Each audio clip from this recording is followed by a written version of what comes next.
All right, so welcome everyone to our Global Wednesday Talk series hosted by the International Area Studies. My name is Manuel Lopez and I'm a professor of religion here at New College. Before I introduce our speaker today, I want to remind everyone of some of our upcoming talks, which I think you should be seeing on the flyer on the screen with the spring events for the International Area Studies.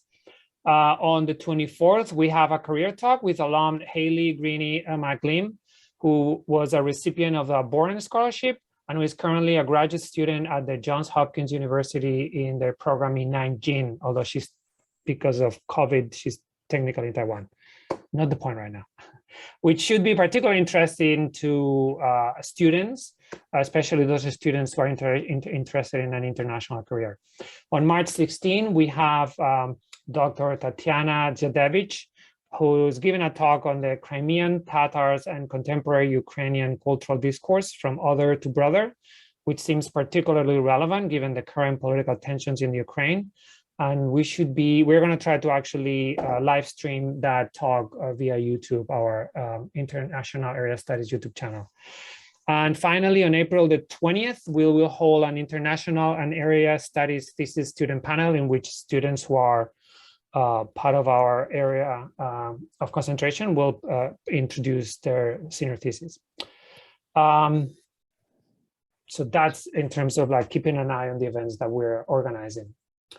And for today's talk, I want to introduce our speaker today, my colleague, Professor Amanda Fidalgo, an assistant professor of political science. Professor Fidalgo has a PhD in political science from Penn State University. Her research focuses on understanding how and why respect for democratic norms and institutions vary at the subnational or state level, and the implications of that variation for a variety of outcomes, including national democratic legitimacy and stability, which seems also quite a relevant topic given the global situation. Her research seeks to challenge the assumption that democracy ends at the national level and that subnational institutions are irrelevant for national democratic legitimacy and stability. So in her talk today, Incomplete Democracy, Authoritarian Enclaves and You, Professor Fidalgo will share her current research project discussing how democracy varies at the state level across democratic federal countries and the impact this variation has had on people's political attitudes and behavior, using data from Brazil, Argentina, Mexico, and the United States, among other countries. So this is a Zoom talk. Obviously, I would please ask everyone to mute themselves and wait until the end of the presentation to ask questions. I will be monitoring the chat, so please join me in virtually welcome Professor Fidalgo. Thank you. Let me go ahead and share my screen. Okay, great. Thank you so much for that introduction, Manu. I'm excited to kind of give this talk. I sort of frame this talk as kind of a quick description of my whole kind of research agenda. And I think that was a great introduction for what I'm going to be talking about today. So I've titled the talk Incomplete Democracy, Authoritarian Enclaves and You, in part because my research is really focused on how democracy varies below the national level. So in particular, I focus on state governments, so comparing like Florida to Georgia to Texas to California, et cetera, in the US context, but looking at that across countries and how that variation in respect for democratic norms and institutions impacts average people, their political behavior and their political opinions. And so by average people, I mean people like you and me. So how do you think about democracy, and how does the state that you live in affect how you think about democracy? So I always like to start a talk like this with a couple of motivating examples to give you a sense of what I'm talking about. And so this is one of my kind of favorite of the many examples of authoritarian enclaves that I know of, which is San Luis Argentina. So starting in about the 1980s up until today, two brothers, the Rodriguez Saa brothers here, on the right is Adolfo Rodriguez Saa and on the left is Alberto Rodriguez Saa, have dominated state politics in this state. Basically, these two men have been governors almost continuously since the 1980s until today, with just a couple of interruptions. For example, Adolfo became an interim president of Argentina for a little bit, and so his lieutenant governor became governor. But other than that, they've pretty much always been governor of the state. And they didn't do this by being super popular and by passing legislation and policies that people like. They've done it through kind undemocratic and maybe unseemly sort of strategies. Things like manipulating the media so that it was constantly supportive of their government, changing kind of institutional rules to allow for the continuous re-election of governors, which is not something that happens across Argentinian states. And most importantly, engaging in what we refer to as clientelism. So essentially using state resources to more or less buy people's support. And I'll tell you about a pretty egregious example in a recent election. I can't remember which brother was running for governor, but the polls were really close and he was getting ready to lose. And so in the weeks leading up to the election, what he did was he used state resources. He basically took state money, gave it to a charity run by his wife, a private charity, and then she went out into the rural regions of San Luis and started handing out money, goods, food, things that people wanted and needed, basically telling them this is courtesy of the Saw brothers, right? We'd really appreciate your vote as I hand you some food or other item that you desperately need. So this is the kind of thing that the Saw brothers did in San Luis, Argentina to maintain power from the 1980s. If we compare that to the example of Mendoza, which is this state here on the right, we see a completely different story, right? So in Mendoza, elections are super competitive. The governorship of the state has turned over between the two of the largest political parties in Argentina, the Peronist PJ party and the UCR, which is kind of like a center-right party. And so there's been consistent turnover between these two parties. The media is free and fair. Another thing I forgot to mention is the Saw brothers really love to appoint loyalists to the judiciary. So anytime an opposition party tried to, bring up a suit related to clientelism or some form of electoral manipulation, it was almost never kind of carried through or brought to trial. That's not the case in Mendoza. And so what we see here is two states that are neighbors to one another in Argentina that have drastically different political systems, right? So if you're living in San Luis, you're basically living in a competitive authoritarian regime, a place where elections are manipulated and the same people win election over and over again. If you live in Mendoza, you live in a system where elections don't feel predetermined, they're competitive, the judicial system is fair, and clientelism isn't rampant. And so I find this idea so fascinating that people within one country with one president, one national legislature, one democracy score, if you want to think about national measures of democracy, have these two very different experiences with democracy at the local level. And so that's where my research is coming from. I'm really interested in seeing, well, are there differences between people that live in these two states? Do they think about democracy differently? Do they behave differently? And so the second example I always like to bring up, especially for people who aren't as well versed in Argentinian politics, is the example of the US Solid South, which I think is one of the more compelling examples that we can talk about in terms of understanding how this variation in democracy impacts Americans and American history. So after the end of the Reconstruction era, after the Civil War, basically all of these southern states here in red were dominated by the Democratic Party. The Democrats controlled the governorship, state legislatures.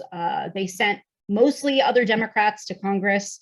And they did this using things that you probably all are fairly familiar with, things that are definitely not democratic, right? Jim Crow laws like literacy tests, poll taxes, the all-white primary. These things were legal, but they weren't very democratic. And then we can also talk about violence and things that were illegal, like lynchings, voter intimidation, et cetera.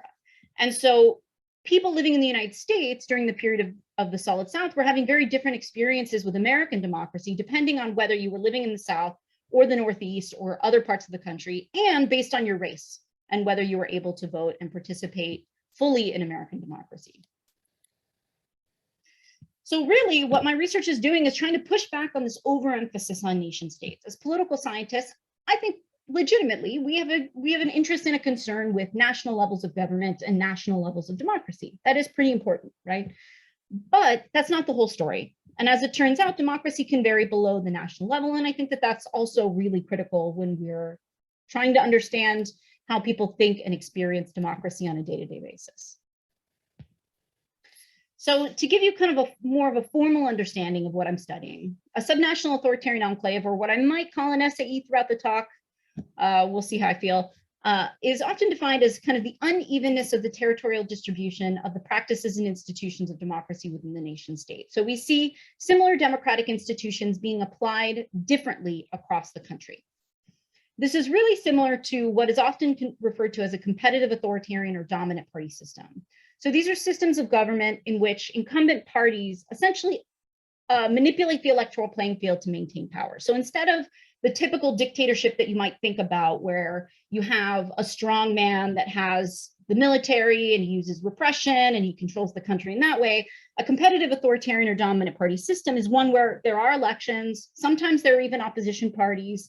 Elections aren't really free and fair, and instead they're being manipulated.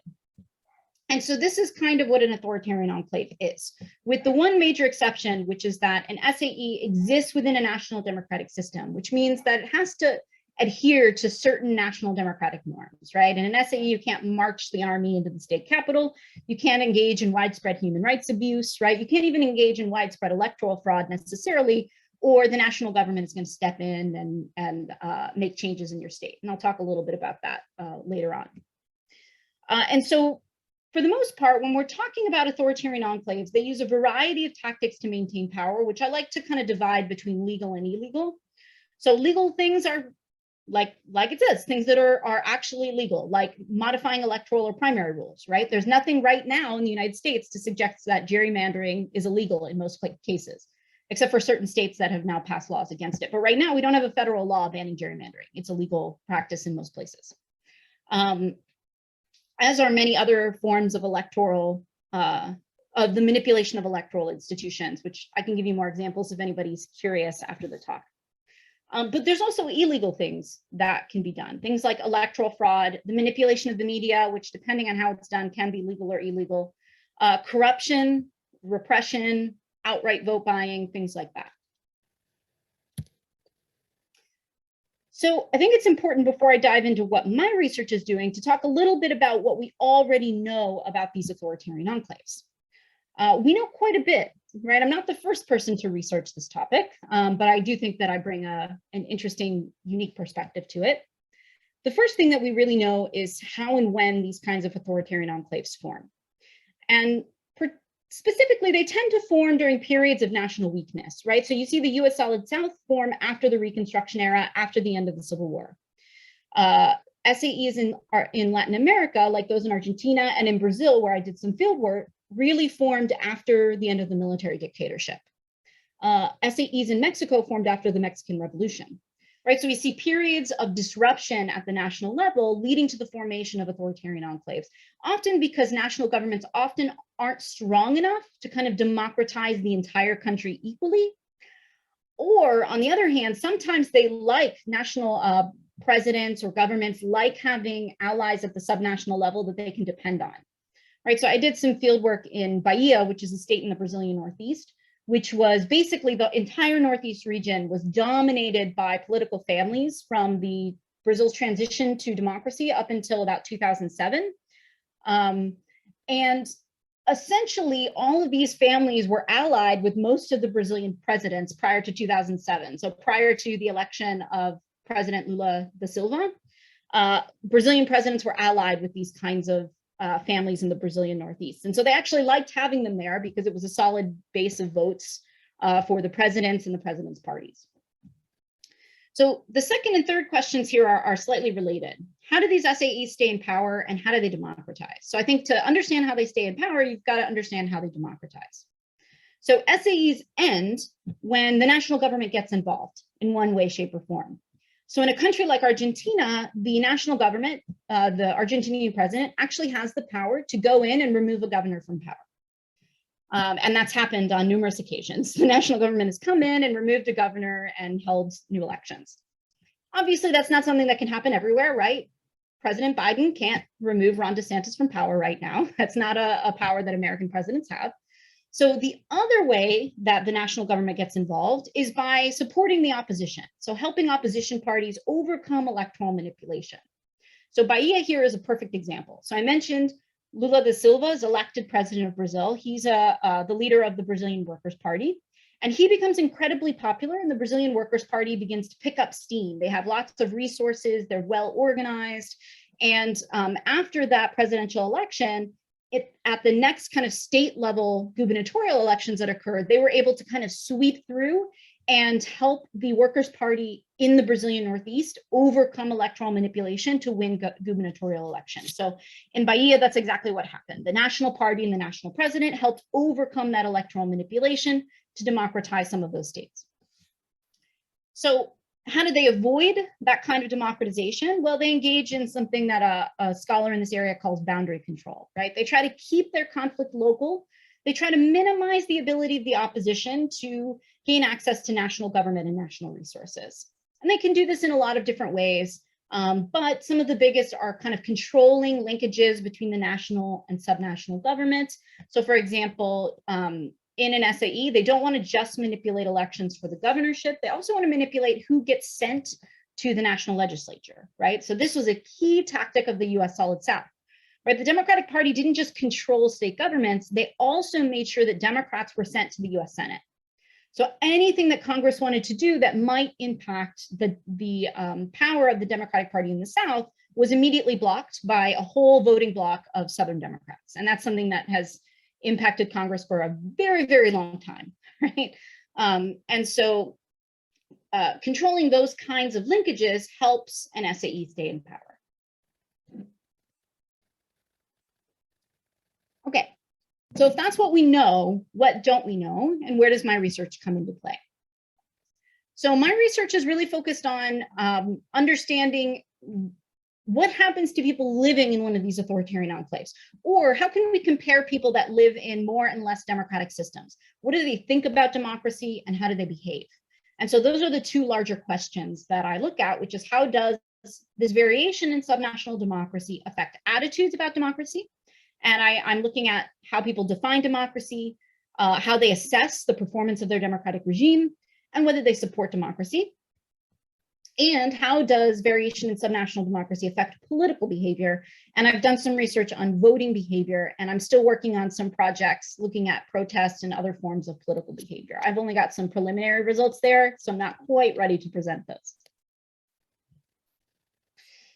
So before I dive into kind of my arguments and my data and what I find, I think it's always important as political scientists to stop and think a little bit about why our research is important and why anyone should care about this. So why should you care about this topic? Number one, I think the most important reason you should care about my research is that state governments matter a lot. And I want you all to kind of stop and think about your own lives. How often do you actually stop and interact with an agent of the federal government? Probably not that often, right? Maybe you go to the post office and you send mail. There we go. That's a federal agency. Maybe you go and you get a passport, or you travel and you're dealing with TSA. Okay. But other than that, not really all that many interactions. Now stop and think about your interactions with state governments, right?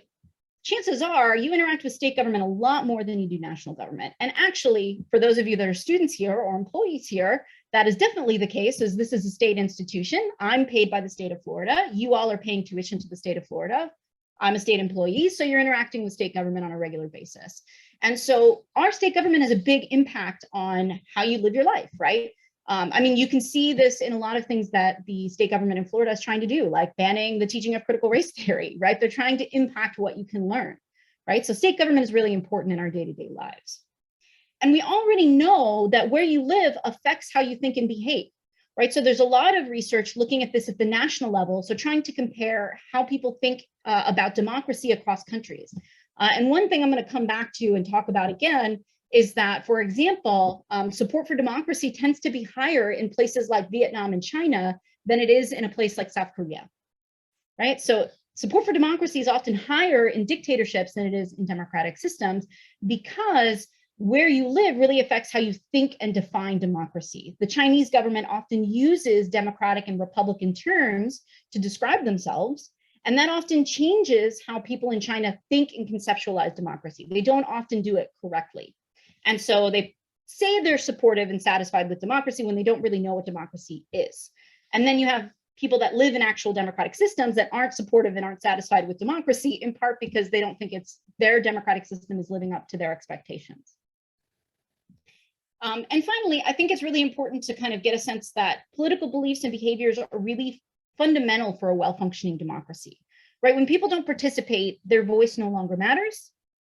And when people don't support democracy, democracy loses a sense of legitimacy. So if you get to a point where most people in your country don't support democracy, that's potentially a really scary place to be, because it means that dictatorship is more likely to potentially take over and also become stable over time, right? This is where the problem of democratic backsliding comes in. And I think support for democracy is a critical opinion here.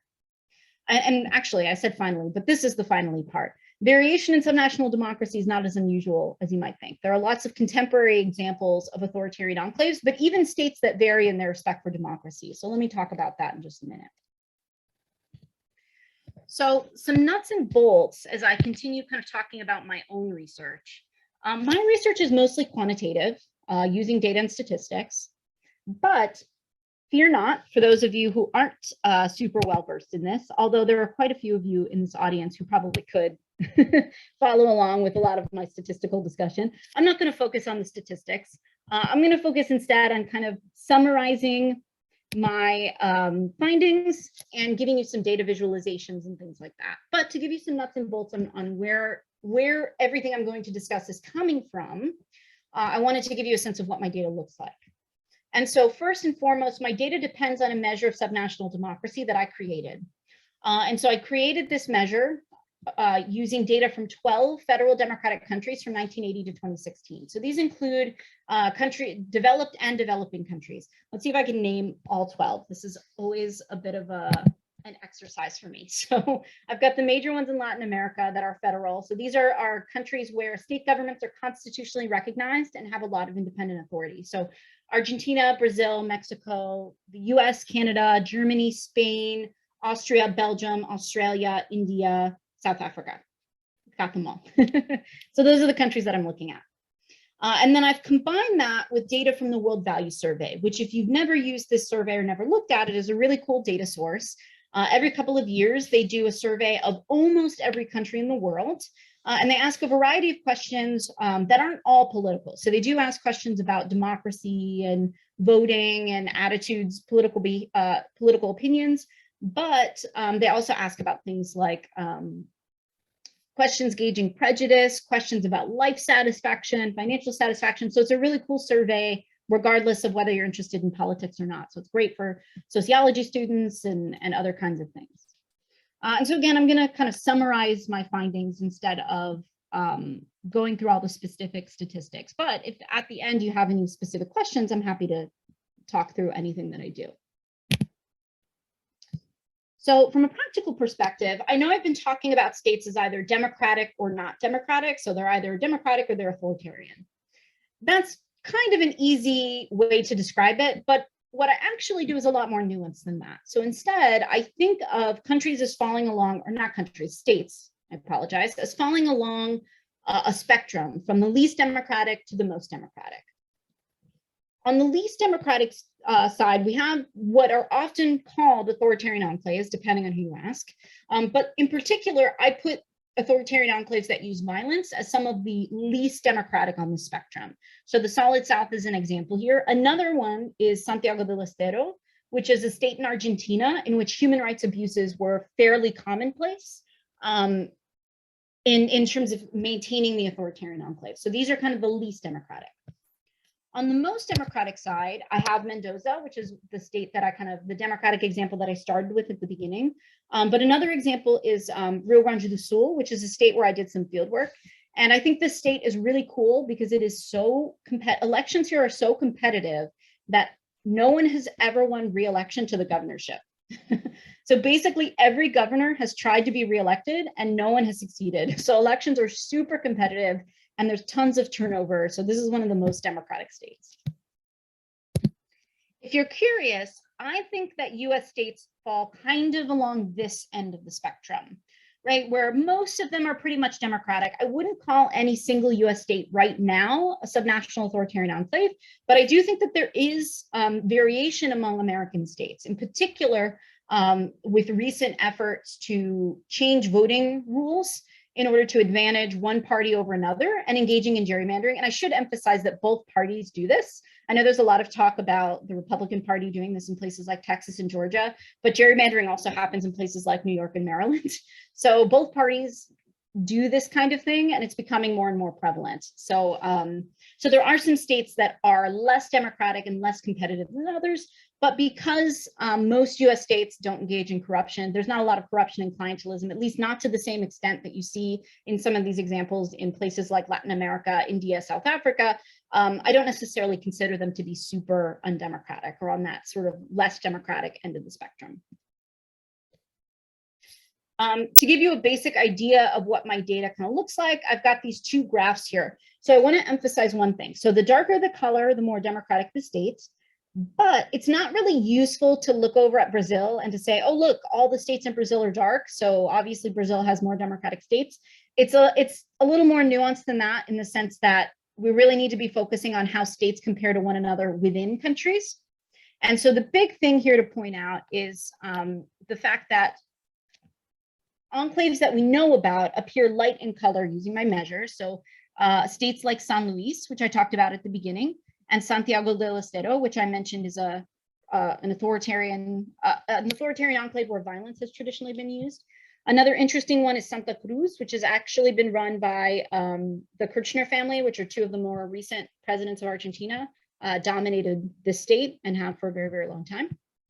And over in Brazil, we can see states in the Brazilian Northeast are the lightest in color. So this is an average over time, which is also why a lot of these are darker than you might expect, because a lot of these states transitioned to democracy in 2007, and I have data to 2016. So Bahia is light in color, and states in the South tend to be pretty dark. They tend to be fairly democratic, which is pretty consistent. Rio Grande do Sul down here, which is the southernmost state, but also São Paulo and Rio de Janeiro are some of the more democratic states in Brazil. This is just to give you a snapshot of what this looks like. Okay, so let me start with the first research question that I have, which is looking at the impact of subnational democracy on opinions about democracy.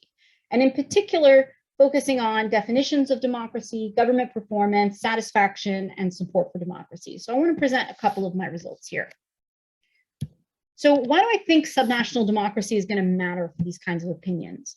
So broadly speaking, I've got two kind of larger arguments that I'm just going to summarize here. Number one is an argument about democratic performance. This is often referred to as a rational argument. So the basic idea here is that when you form an opinion about democracy, you're either consciously or unconsciously thinking about the performance of your government, right? So when someone asks you whether you support democracy or whether you're satisfied with how it works or how democratic your country is, in the back of your mind, you're thinking, well, you know, I'm seeing these stories in the news about all of these, you know, voting rights laws that are being put into place, or all of these new restrictions on voting, and that makes me upset. And so I'm going to say that I'm not all that satisfied with democracy. So you're thinking about the performance of your democratic regime when you're answering these questions.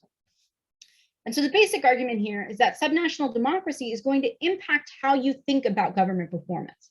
Right. So if you live in a state where there are voting restrictions, or where the same guys keep winning election over and over and over again, and there's never any turnover, chances are that's going to impact how you assess democracy overall. And that's going to harm your attitudes about democracy. On the other hand, if you live in a state where elections are competitive, you've never had to wait more than 5 minutes to vote, things seem hunky-dory, then you're likely to be much more positive about democracy on average. So that's one argument. The other argument that I look at a lot is this learning model. And this is something that I'm starting to look at as I look at how people define democracy. That's kind of one of my newer research projects that I've been working on. And this is more cognitive, more based in kind of some political psychology sort of stuff. But there are lots of arguments that people's experiences, particularly during your formative years, so your kind of teenage into your early adulthood years, really impact how you think and how you think about the world, but how you define democracy. So I want to go back to what I mentioned about people in China being super supportive of democracy. So there's some evidence there that, as I mentioned, the Chinese government uses Republican or democratic terms to talk about itself, right? They call themselves the People's Republic of China, right? Republic is in the name. And so people in China kind of conflate Chinese government with democracy, and thus cannot define democracy in the same way that someone who grew up in the United States or Germany might be able to, right? And so that learning impacts their attitudes about democracy because they don't define it correctly. So when they go to say that they're supportive of democracy, really what they're saying is, I support my government, or I support my, in this case, an authoritarian regime. And so learning matters a lot here as well. And so subnational democracy might impact learning, right? Because if you are growing up in a state where elections aren't competitive, the same guys keep winning over and over again, that might impact how you define democracy and how you perceive it. So that's kind of the second argument that I look at. Okay, so let me present some results. I'll present some graphs, which I'll kind of summarize, and I'll present some of my results in writing to give you a sense of what I'm finding and what I find when looking at this question. So number one, I looked at whether people kind of know that they live in an SAE, or at least perceive some of the things that I'm saying happen in an SAE. Right, so on the left, this graph here, let me see if I can get the cursor that lets me annotate. Here we go. So on the left here, this graph looks at something called the Electoral Malpractice Index. So the World Values Survey asks people to assess how often certain things happen in a country's election. So they ask about things like votes are counted fairly, the media favors the incumbents, people's votes are rich people buy elections. So they ask a series of questions like this. And so using these questions, I've created an index where larger values mean that people perceive more electoral malpractice, so more of these bad practices. And this actually ranges from 0 to 100. On the x-axis, this is going to be the case for every graph I present, is my subnational democracy scale. And in this case, I'm presenting this for an average person in India, which I'm happy to talk about why in the Q&A if you're interested, but India is a good case to look at. And so what I'm finding is a negative effect here. So as we go from the minimum, so the least democratic state, to the most democratic state, the electoral malpractice index is decreasing. This is telling me that people are perceiving or seeing that their elections are freer and fairer as a state becomes more democratic. So this is some evidence that people kind of get it. If you live in an undemocratic state, you get that your elections are manipulated. And if you live in a more democratic state, you kind of get that your elections are pretty free and fair. So I think that that may seem like an obvious result, but I don't know if it always is. So that's a helpful one. On this graph on the right, the dependent variable here is the democracy scale. So the World Values Survey asks people, how democratic is your country on a scale from 1 to 10? And so I've got the predicted scale here. On this graph, it goes from 5 to 10. And again, I've got subnational democracy. And so what I'm finding is that as we go from the least to most democratic state in India, there's a positive impact, meaning that people think their country is more democratic. So how satisfied you are, how much you think your country is democratic, really depends on where you live. And so the effect size here, so we're going from, a democracy score a little above 5 to a democracy score a little above 6. May not seem like that big of an impact, but it actually is, especially when we compare this to the impact of other kinds of variables. But I think what's important here is that all these people live in the same country, right? The World Values Survey isn't asking about how democratic is your state government. It's asking how democratic is your government. And so all these people living in the same country are giving different answers systematically based on whether they live in more or less democratic states. And I think that that's really significant. Okay.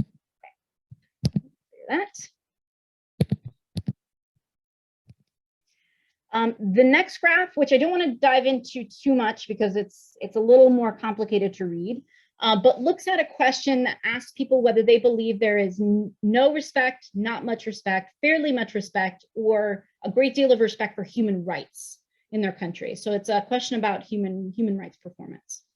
And what I find here is that as subnational democracy increases, the likelihood that people think there's a great deal of respect, so the highest category, category 4, increases, and the likelihood that people think that there's not much respect, which is the second lowest category, decreases. So where you live also impacts your evaluation of human rights. So your local kind of situation when it comes to the violation of human rights is really important for how you evaluate human rights overall in your country.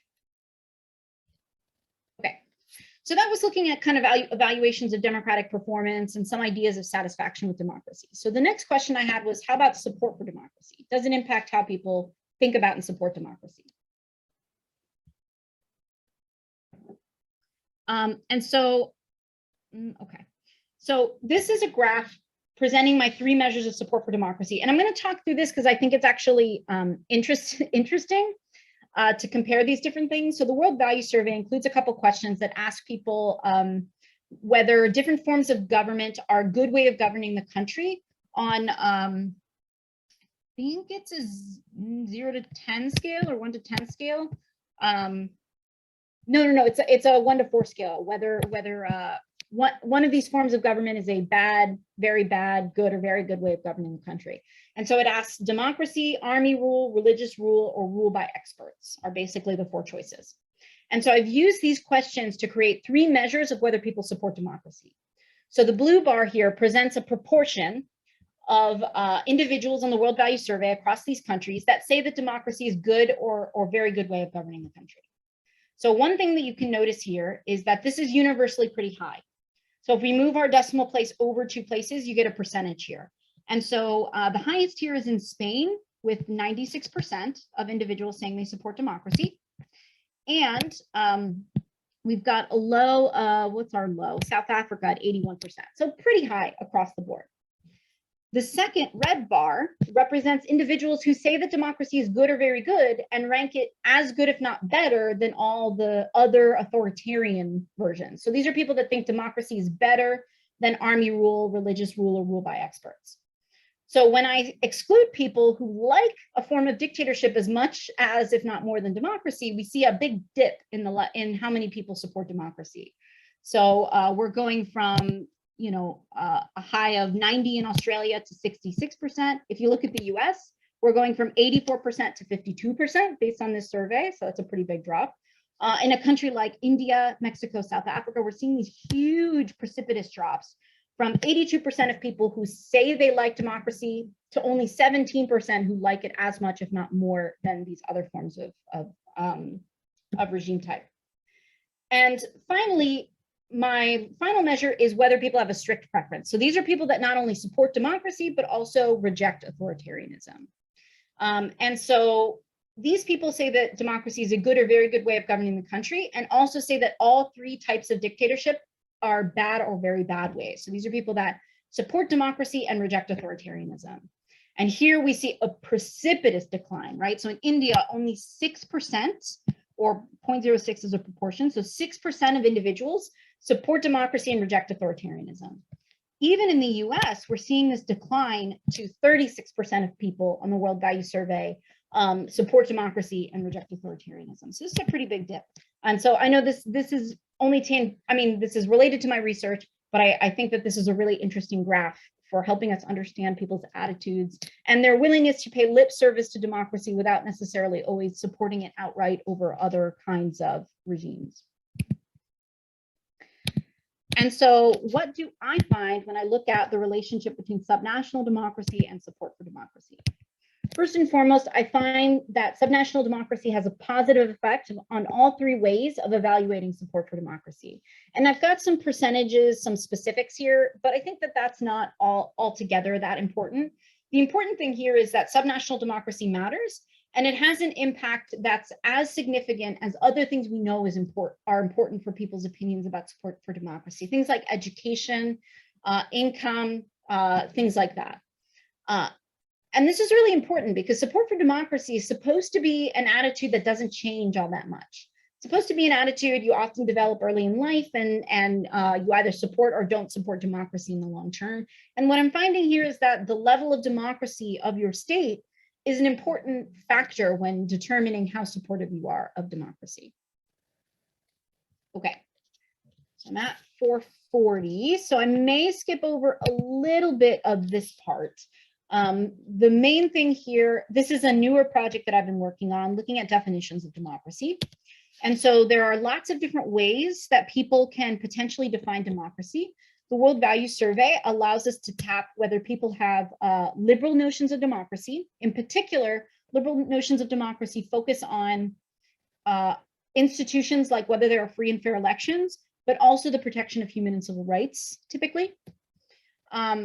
And authoritarian notions of democracy, which are essentially incorrect notions of democracy. So like I mentioned, in a place like China or Vietnam or other authoritarian regimes, some people form a definition of democracy that allows for things like strongman or party rule or something like that that's not actually democratic. So we would refer to these as an authoritarian notion of democracy.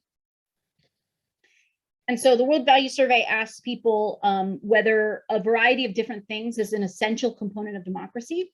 And so they include 3 things that tap liberal notions. So free elections, women's equality, and civil rights. And they ask these on a 1 to 10 scale, and this is sort of the average across the board. So in the countries that I'm looking at for this study, basically everybody is pretty good at identifying these liberal components of democracy as being essential components of democracy, right? The average scores are all pretty high. Interestingly, at least I think it's pretty interesting, across the board, people are more likely, or they tend to rank women's equality as more important on average than civil rights. I don't know why that is. So if anybody has an idea, I'd be interested to hear. But that's one of the things that I'm finding here. And free elections also pretty important across the board. People think of it as a pretty essential component of democracy. On this next graph, we have the 2 things tapping authoritarian characteristics of democracy. So the World Value Survey asks people to assess whether rule by religious authorities is an essential component of democracy on a 1 to 10 scale, and whether army rule is an essential component of democracy on a 1 to 10 scale. So thankfully, these are all pretty low, right? So people tend to not consider these essential components of democracy. Except for in some developing countries like South Africa, for example, where on average people give army or religious rules a score of 6.22, which is kind of right over that halfway mark of 5. So people consider it sort of a potentially important component of democracy. So on average, most people in these democratic systems do a pretty good job of identifying liberal components of democracy as essential and not authoritarian components. However, when I take a look at whether subnational democracy affects the scores that people give these different components, what I'm finding is that subnational democracy does have a positive and significant effect on liberal components of democracy. So people that live in more democratic states are more likely to identify those liberal components as essential parts of democracy, and they're less likely to identify authoritarian components as essential components of democracy. The effect size that I have is pretty small, but I still think that this is a really interesting finding, that where you live, not only at the national level, but also at the subnational level, impacts how you define democracy. And I think it's particularly important because the 2 things that the World Value Survey uses here, religious authorities and army rule, those aren't things that are happening in subnational authoritarian enclaves, right? So they don't ask about, for example, clientelism or corruption or something like that. And so even though they're not asking about the kinds of things that make authoritarian enclaves less democratic, living in an authoritarian enclave still impacts whether people identify these kinds of authoritarian components as definitions of democracy. Hopefully that sentence made sense. Okay, so the final thing that I'm going to talk about, and I'm going to do this quickly so that I can answer questions / open the floor to discussion, is talking about political participation and specifically looking at voting, which is the first kind of question that I've looked at. And I'm hoping in the future to look at protest participation. I'm still working on the data related to that. So broadly speaking, the argument that I make here relies on what's known as the rational voter model, which for my students out there that have taken Intro to American Politics probably know this pretty well. But for those of you that don't, the basic argument here is that the likelihood that you turn out to vote is based on the benefits and costs of voting. So when the benefits of voting outweigh the costs, you're more likely to vote. And when the costs outweigh the benefits, you're less likely to vote. That's the basic idea here. And there's a variety of costs and benefits associated with voting. So I'm going to skip over some of this detail to emphasize one thing. The basic argument that I make is that subnational democracy is going to increase the benefits of voting and decrease the costs. Well, why is that?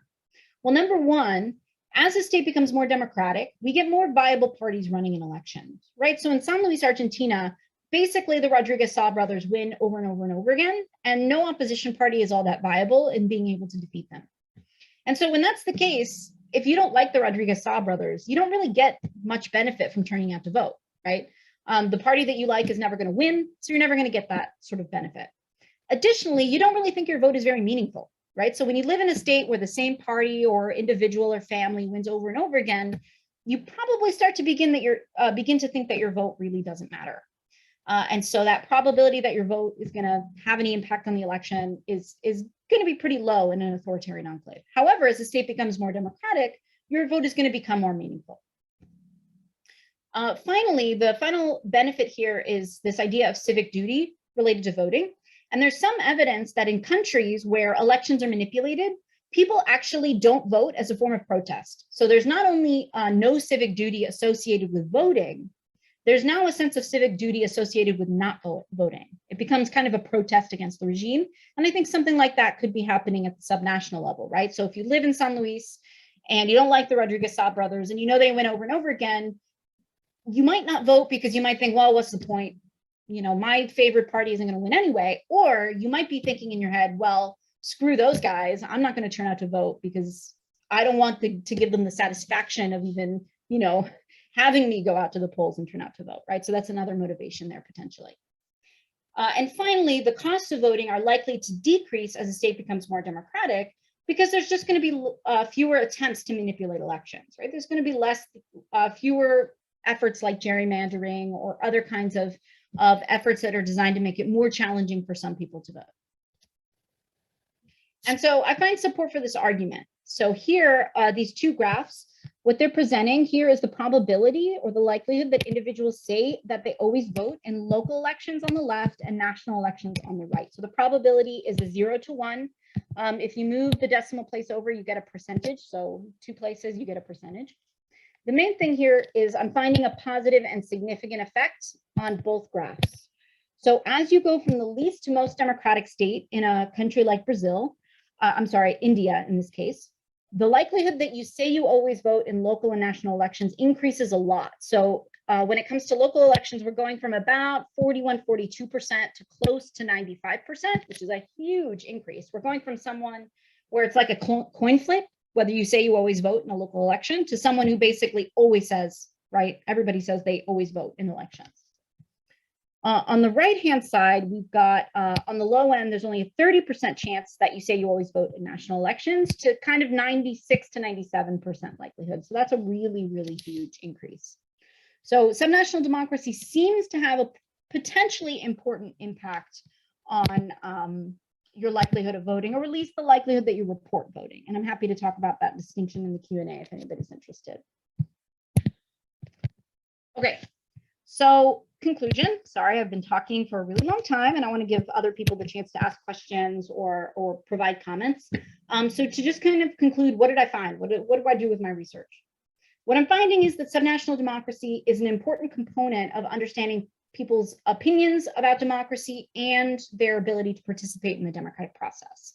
So subnational democracy increases support for and satisfaction with democracy. That should say increases, not damages. Subnational authoritarianism damages support for and satisfaction with democracy. But subnational democracy itself, the more democratic the state, the more supportive people are of democracy, the more likely they are to vote, the more satisfied they are with democracy, the more accurately they can define democracy, right? Lots of good things happen when your state is democratic. And again, I think this is really important because it can help us better understand why countries are potentially moving towards authoritarianism and contributing to helping us understand democratic backsliding. And I think this is really important in even the most democratic countries, right? We're seeing support for democracy declining precipitously in the United States. And I think that we can help tie this to some of the recent efforts to make elections less competitive, right? Particularly for people who don't support the dominant party, the party that's actually manipulating elections at the state level, right? It can be really, really disheartening when it becomes more and more difficult to vote, or you feel like you can't make a difference in your democratic system. And this can help contribute, I think, to a lack of support for democracy in even the most developed countries. So what's next for me? I have a lot of things that I'm planning to do with my research next. In particular, updating and expanding data, because all my research is based on at most 10 countries at a time, and I only have data on 12 maximum. So that's a problem and something I'm working on. I want to look at more forms of participation like protests, boycotts, etc. I'm interested in studying economic performance as well. So looking in particular at foreign direct investment and whether firms think about democracy when they think about where to invest in a country, and using more and better survey data. So one of the things that I can't do with the World Value Survey, which I kind of alluded to in just that last comment I made, is I can't really study the relationship between partisanship and how partisanship impacts all of this. Because as it turns out, there's some evidence that if you support the dominant party in an authoritarian enclave, you tend to be happier with the way things are going than if you support an opposition party. And that's not something that I can easily study with the World Value Survey. So I've got to play around with other data sources that can help me get at that. So that is the end of my talk. So thanks for listening. Hopefully some of you found it interesting. And I'm happy to take questions or hear any comments that you might have.